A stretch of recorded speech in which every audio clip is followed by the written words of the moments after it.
દેવીપૂજક સમાજના ભાઈઓ, જય માતાજી। આજે થોડી વાત કરું તો આપણા સમાજે પ્રગતિના પંથે આગળ વધવું હોય તો આપણે શું શું કરવું જોઈએ। તો મિત્રો ભાઈઓ, આપણે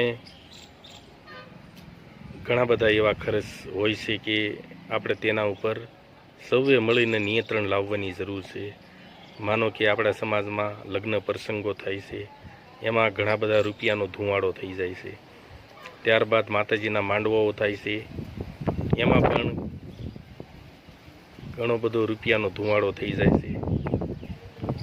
અને કોઈ નાચ ગજ ને વખા ડખાઓ થાય છે, તેમાં ઘણા બધા ખર્ચાઓ થાય છે। એટલે આપણે સૌએ વિચારવા જેવી બાબત છે કે ઘણા બધા ખર્ચ ઉપર આપણે જાતે જ નિયંત્રણ લાવવું પડશે, કારણ કે આપણા સમાજને આગળ લઈ જવો છે અને અન્ય સમાજોમાં આપણા સમાજની એક છાપ સારી ઊભી થાય એવા આપણે કાર્યો કરવા છે।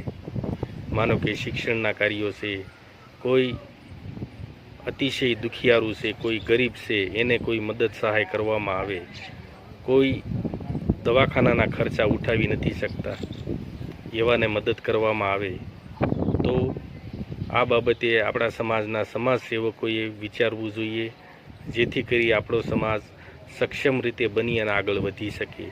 આમાં કોઈ સરકાર કે કોઈ કાંઈ કરી દેવાનું નથી। આપણને આપણા સમાજને આગળ લઈ જવામાં આપણે પોતે આત્મનિર્ભર તો છીએ જ તે, પણ છતાં આપણે સક્ષમ રીતે કોશિશ કરવી પડશે। ઘણા બધા ખર્ચ એવા થઈ જાય છે સમાજમાં કે ગરીબ માણસો આ વેઠી શકતા નથી અને એમની અડધી જિંદગી આ લેણું કરજ ચૂકવવામાં જ જતી રહે છે।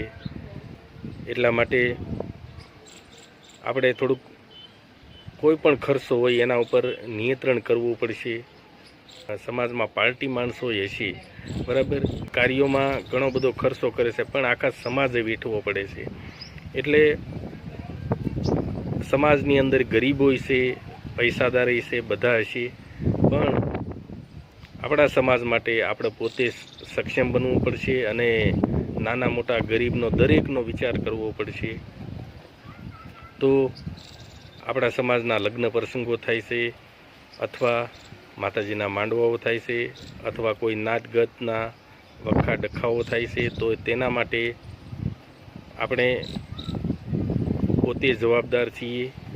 કોઈ અન્ય સમાજમાં આપણી સમાજની છાપ સારી ઊભી થાય તેવા આપણે કાર્યો કરવા જોઈએ અને કોઈ સમાજનું ભલું થતું હોય તેવી મિટિંગો અને બહોળી સંખ્યામાં સમાજ ભેગો થતો હોય અને સમાજનું સારા ભવિષ્યનું કરતો હોય તો તેવામાં આપણે ચોક્કસ સાથ આપવો જોઈએ અને સમાજની એકતા બતાવી અને આપણે આગળ વધવું જોઈએ।